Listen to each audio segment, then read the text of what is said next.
자, 어린 시절 제가 오병이어 말씀을 배웠을 때는 예수님을 찾아온 모든 사람들에게 그 5천 명이나 되는 수많은 사람들을 먹이시는 그 장면이 상상이 되었습니다. 드넓은 벌판에 한번 상상을 해봤는데 그때 어렸을 때였어요. 드넓은 벌판에 초원이어서 예쁜 초원에 수많은 사람들 5천 명이 사실 상상이 되진 않잖아요. 그 많은 인원들이 모였을 때 그럼에도 불구하고 그 사람들을 다 먹이시는 예수님의 따스한 그 사랑이 정말 좋았습니다. 그런데 제가 이 단독 목회를 처음 시작하면서 요한복음 말씀을 전했는데 이제 단독 목회할 때는 설교를 본격적으로 해야 되니까 성경을 한 10번 정도를 읽고 뭐 계속해서 주석도 보고 꼼꼼히 보는데 요한복음 말씀에서 나온 이 오병이어 말씀의 결론을 보고 가슴이 아팠습니다. 예수님은 예수님께 나온 모든 사람을 먹여주셨는데 예수님의 능력을 본 사람들은 예수님을 억지로 붙들어서 임금 삼으려고 하더라고요. 그래서 예수님은 이 땅에 임금이 되기 위해서 오지 않으셨기 때문에 예수님은 그들이 억지로 임금 삼으시려는 줄 알고 그들을 떠나셨다고 오병이어 말씀의 결론이 기록이 되어 있습니다. 예수님이 그들을 떠나셨다는 이 말이 설교를 그때 준비하면서 가슴이 아팠던 기억이 납니다. 그리고 어제 말씀을 들으며 다시 한번 그 마음이 생각이 났는데 예수님께서 우리의 삶의 모든 문제를 위해 기도하면 다 들어주세요. 제 살아가면서 걱정되고 정말 힘들었던 모든 것들을 예수님 어떻게 해요? 기도하면 당연히 다 들어주시더라고요. 근데 예수님을 나의 삶의 영광을 위해 내가 필요한 것을 가지기만 위해 이용하려고 한다면 결국 예수님은 나를 떠나신다는 그 말씀을 깨달으면서 많은 묵상을 하게 되었습니다. 오늘 말씀도 우리가 어제 담임 목사님을 통해 들은 그 말씀의 연장선에 있는 거예요. 예수님께서 사람들에게 자신은 생명의 떡이라고 알리니까 예수님이 계속 보기를 바라시는 게 있어요. 그게 뭐냐면 본질이에요. 생명, 영생. 이거를 자기를 예수님을 바라봄으로써 사람들이 영생을 깨닫고 생명을 깨닫기를 원하는데 사람들은 예수님의 기적을 보면서 자꾸 기적의 표면만 보고 있는 거예요. 자, 사람들은 전혀 이해하지 못하고 받아들이지 못하고 계속 그 기적의 그 표면만 바라보고 있는 장면이 반복되고 있습니다. 예수님은 그래도 포기하지 않고 반복해서 사람들에게 설명해 주시고 계세요. 자, 요한복음을 이렇게 좀 형 이상학이라 그러죠. 철학적으로 보자면 예수님은 태초에 영원히 계시는 분이에요. 그러니까 시간의 바깥에 계시는 분입니다. 영원에 시간이 없는 세상에서 사시다가 우리는 상상이 안 되죠. 우리는 상상이 안 되는 세상을 창조하시면서 지금까지 시간의 바깥에 계시는 영원히 계시는 분이 그러니까 이 시간이라는 게 영원이라 그러면 개념이 사라진다 그럽니다. 철학적으로. 영원히 계시는 분이 시간과 물질의 한계가 있는 세상으로 들어오신 거예요. 인간의 몸을 입고 인간은 누구나 시간의 한계가 있잖아요.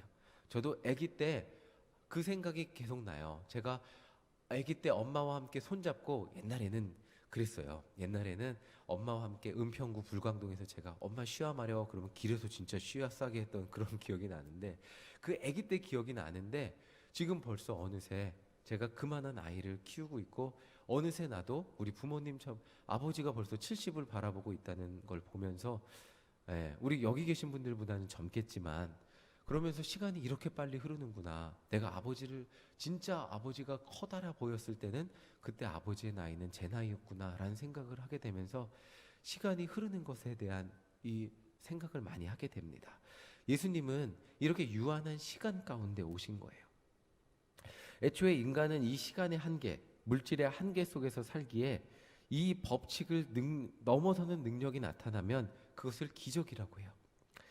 그리고 요한복음에서는 하나님께서 보내신 자라는 것을 증명한다는 표현으로 그것을 표적이라고 하고 있습니다. 인간이 할 수 없는 것을 보여주고 이것 때문에 내가 하나님께서 보내신 사람이라는 것이 증명이 되기 때문이에요. 그리고 그것을 통해 예수님이 전하려고 하는 것은 명확해요.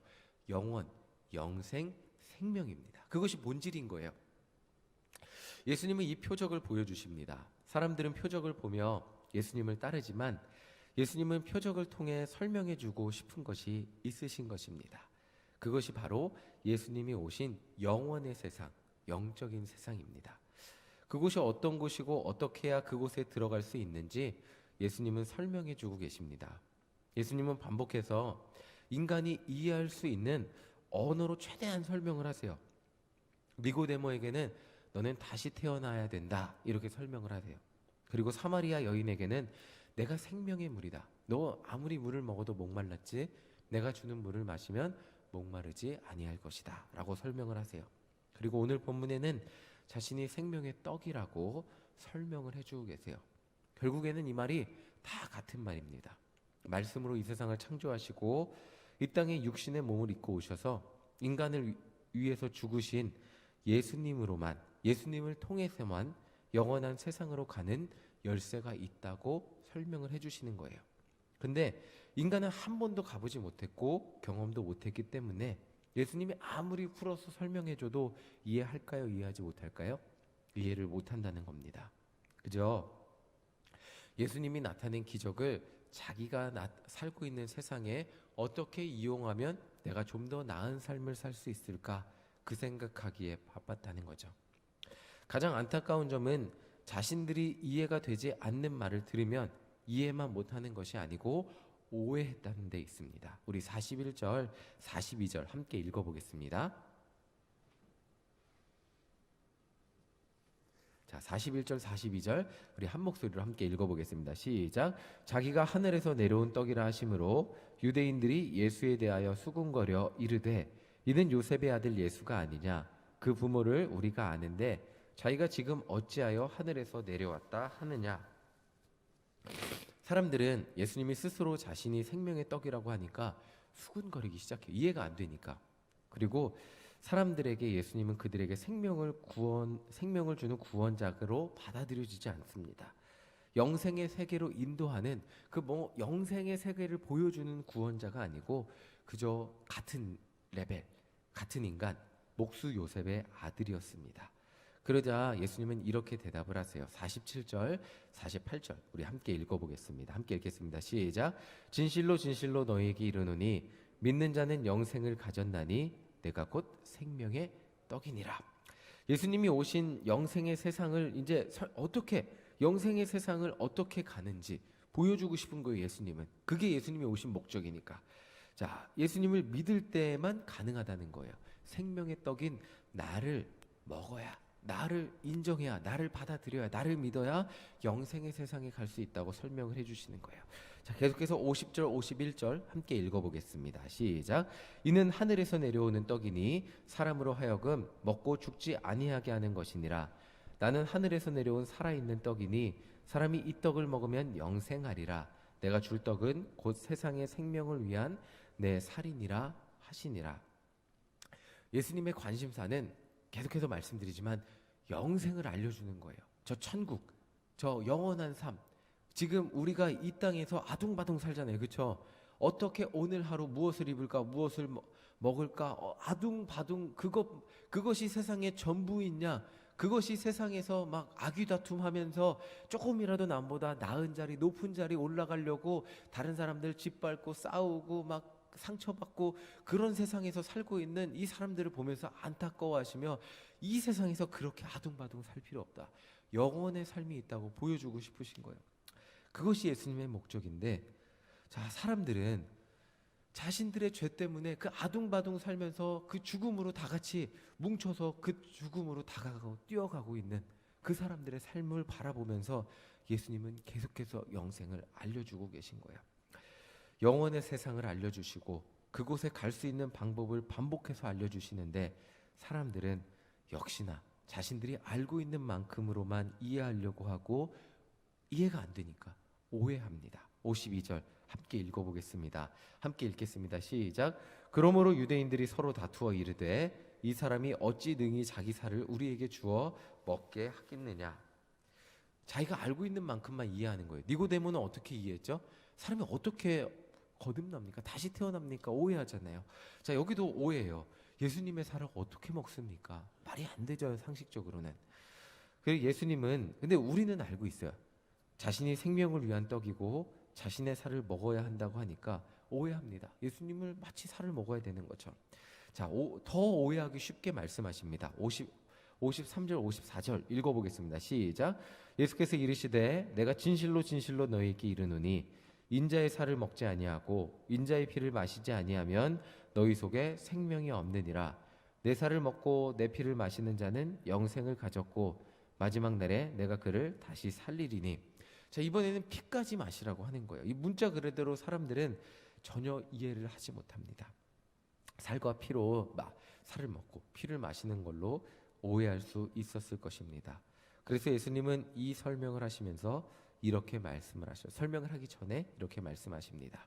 44절 함께 읽어보겠습니다. 시작. 나를 보내신 아버지께서 이끌지 아니하시면 아무도 내게 올 수 없으니 오는 그를 내가 마지막 날에 다시 살리리라. 자, 내가 아무리 영원의 세상에 대해서 설명하고 설명해도 하나님께서 깨닫게 해주지 않으면 아무도 이해할 수 없다고 말씀하고 계신 것입니다. 자, 이 말이 뭐냐면 이 말씀을 듣는 우리 모두는 영생에 대한 말씀이 무엇인지 다 이해하고 계시잖아요. 예수님의 살과 피를 먹는 것은 성찬을 의미하고 우리는 예수님의 살과 피를 통해 십자가 사역을 통해 십자가 희생을 통해 내가 구원받았음을 알고 있습니다. 자, 오늘 요한복음은 여러분들은 그것을 믿고 있다면 그것은 여러분들이 믿고 있는 것 같지만 내가 믿어서 깨달은 것 같지만 여러분들의 이해력으로 믿은 것이 아니라는 것을 알려주고 있습니다. 그것은 우리가 알고 있는 세상의 상식과 법칙으로 이해할 수 없고 인간은 스스로 깨달을 수 없는 것이라고 설명하고 있습니다. 인터넷에 가면 진짜로 가면 수많은 기독교에 대한 욕이 있습니다. 자, 예수님이 어떤 사람이 이런 글을 썼어요. 예수님이 나의 죄를 기독교에서는 예수님이 나의 죄를 위해 죽었다고 설명하고 있습니다. 그것이 믿어집니까? 누가 이런 글을 썼더니 기독교 다니는 사람들 자기만 잘 믿으면 되지 왜 전도하고 난리입니까? 이런 댓글들이 막 쓰여 있습니다. 지금 세상에 그 기독교의 복음의 메시지를 들어보지 못한 사람은 많이 없을 겁니다. 들었음에도 불구하고 이 요한복음에 나온 그 사람들과 비슷한 반응을 보여줍니다. 예수님이 나를 위해 죽으셨다는 것이 받아들여지지 않고 믿어지지 않고 그것이 나의 삶을 구원해주는 진리로 여겨지지 않고 이해가 되지 않습니다. 사람들은 그저 웃기지 말라 그럽니다. 그리고 지금은 또 교회들이 예배 드리려고 애쓰는 모습을 보면서 굉장히 비판하기 바쁘고 뭐라 그러기 바쁩니다. 이해가 되지 않는 거. 예배 드리려고 노력하는 모습도 전혀 이해되지 않고 예수님을 믿으려고 애쓰는 모습도 이해가 되지 않습니다. 왜냐하면 영생이 있는 그 말씀이 그 사람들 마음 가운데 들어가지지도 않았고 깨달아지지도 않았기 때문입니다. 그러나 여러분들, 이 자리에서 예배 드리는 여러분들은 영생, 예수님이 주시는 그 영생의 은혜가 우리 안에 깨달아진 존재들입니다. 그렇기 때문에 예수님을 믿고 예수님을 만나기를 원하고 예배 드리는 것도 간절히 소망하는 자들이 되었다는 겁니다. 내가 깨달은 것 같고 내가 믿는 것 같지만 결국에는 하나님이 깨닫게 해주시고 하나님이 믿게 해주셨기 때문에 이 자리에서 지금 예수님을 믿고 있다는 것입니다. 우리가 지금 영원의 세상을 깨닫고 바라보고 있고 그것을 바라보며 살아가고 있는 것은 모두 하나님의 은혜라고 예수님이 설명해 주시고 있다는 거예요. 자, 어제 말씀에서 우리는 본질을 붙잡아야 한다는 말을 들었습니다. 요한복음에서 말하는 본질은 결국 예수 그리스도입니다. 그분이 전해주시는 영생의 삶입니다. 그런데 재미있는 사실은 예수님이, 자, 요한복음 보세요. 예수님이 전하면 다 믿어야 되는데 예수님이 전해도 믿지 못한 사람이 더 많았다는 거예요. 하나님의 아들이 이 땅에 오셨으면 좀 다 믿어야 되는데 받아들이지 못하고 예수님을 십자가에 못 박기까지 했습니다. 하나님이 아들이 전했는데도 믿지 못하는 것을 내가 어떻게 전하나 라는 생각이 들 수 있겠지만 하나님의 아들은 죽기까지 심지어 십자가에서도 하나님의 복음을 전하신 분이 하나님의 아들이었습니다. 예수님은 우리에게 원하시는 게 있어요. 그게 뭐냐면 우리도 그 길을 따라가기를 원하신다는 거예요. 영생을 깨달은 자들이 내가 전해서 사람들이 깨닫건 깨닫지 못하건 예수님의 그 길을 따라가기를 간절히 원하신다는 거예요. 예수님이 전했어도 예수님은 사람들이 믿지 못했어도 포기하지 않고 전하셨고 그 희생과 헌신을 통해서 지금까지 수많은 사람들이 예수님의 십자가 사랑을 기억하고 믿게 하셨습니다. 우리들이 예수님의 그 영생의 삶을 기억하며 우리들이 해야 할 일도 마찬가지라는 거죠. 포기하지 않고, 누군가 내가 예수님의 사랑을 전했을 때 믿지 못한다 할지라도 포기하지 않고 전했을 때 정말 재미있는 것은 누군가가 그 영혼이 살아나게 될 것이고, 내가 전했던 그 한마디를 통하여 정말 누군가가 하나님의 나라를 바라보게 될 것이라는 겁니다. 정말 영생의 신비라는 것이 무엇이냐면, 내가 의도하지 않은 그 한 사람이 나의 전함을 통하여 하나님이 그 사람의 마음을 열어주셨을 때 그 사람은 하나님을 바라보게 되고 구원의 역사가 일어나게 된다는 거죠. 세상이 깨닫건 깨닫지 못하건 전할 책임이 하나님의 영생의 비밀을 깨달은 우리에게 있다는 것입니다. 나 혼자 그것을 바라보는 것이 아닌 진짜 영생의 은혜가 하나님을 믿는 자들에게 있음을 세상 가운데 전하는 우리 모두가 되시기를 간절히 소망합니다. 그 삶이 영생을 깨달은 자의 삶임을 오늘 요한복음 말씀은 우리에게 알려주고 계십니다. 그 복받은 삶을 살아가며 저 하늘나라를 바라보는 우리 모두가 되시기를 간절히 소망합니다. 아멘.